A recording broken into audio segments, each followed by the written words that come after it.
दीदी मैं सच बोल रही हूँ। सुबह साफ सफाई करते करते मेरा पैर फिसल गया था और हड्डी में माइनस सा बाल आ गया था और 15 दिन का प्लास्टर चढ़ा हुआ है। भाभी ये ना आपका रोज का बहाना है। साल में मुझे एक बार मायके आने का मौका मिलता है और उसमें भी आपके नखरे उठाओ। हर बार कोई ना कोई बीमारी आपको पकड़ ही लेती है।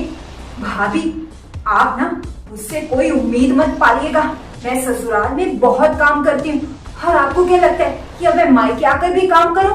नहीं, मैं मायके में आराम करने आई हूँ, ना कि काम करने। हाय रे मेरी फूटी किस्मत। सोचा था बेटे की शादी करूंगी, घर में बहू आएगी तो आराम से बैठकर खाऊंगी।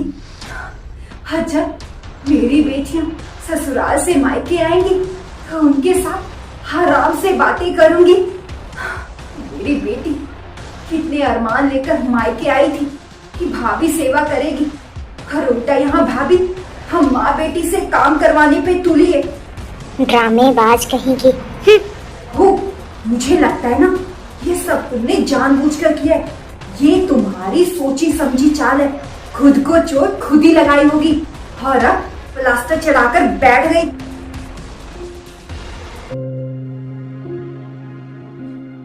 ये है मेरे ससुराल वाले। किसी ने भी मेरा हाल चाल पूछना जरूरी नहीं समझा। सबको बस कामों की पड़ी हुई है। कोई इतना स्वार्थी कैसे हो सकता है? किसी को ये नहीं लगा कि इसको भूख लगी होगी, इसको खाना दे देते हैं। और नहीं, जिन लोगों की मैं एक टांग पर नाच कर सेवा करती थी और एक आवाज देने में दौड़ कर चली जाती थी, आज उसको पूछने वाला कोई नहीं है। नंद का कहना है कि वो साल में एक बार आती है। मुझे तो लगता है ससुराल और मायका एक ही जगह होने के कारण ये ससुराल में टिकती कहाँ है। हर बार एनिवर्सरी, बर्थडे, तीज त्योहार बिन बुलाए हाजिर हो जाती है। अपनी एनिवर्सरी, हम बच्चों का बर्थडे भी यही मनाती है। हाँ, जब मेरी एनिवर्सरी होती है तो खाली हाथ आ जाती है, क्योंकि सासू माँ का कहना है बेटियों से लिया नहीं जाता, बेटियों को तो दिया जाता है।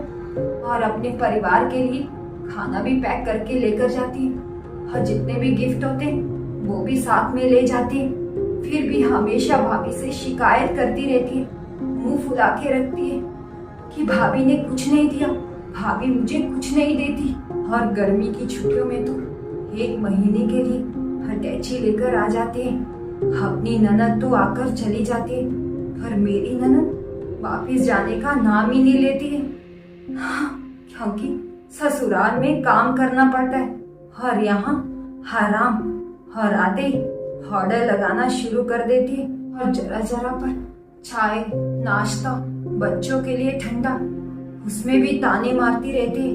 मैं भुना हुआ नहीं खाती, मेरे लिए भेलपूरी बना दो, भेलपूरी भी बना कर दो। और उसमें भी माँ बेटी ताने ही मारती रहती है।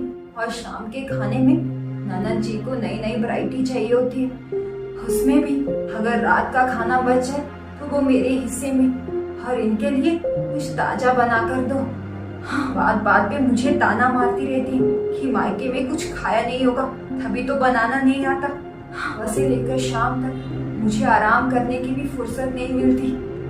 और आज जब मुझे सहारे की जरूरत है कोई पूछने वाला नहीं है। सब मुंह मोड़कर चले गए हैं। सबको लगता है कि ये मैंने जानबूझकर किया है। की फरमाइशों पर दौड़ दौड़ कर खाना खिलाने वाली आज खुद भूखी बैठी, उसको कोई खाना खिलाने वाला नहीं, बस सब सुनाने वाले ही बैठे। मुझे खुद भी जाना होगा, मुझे बहुत भूख लगी।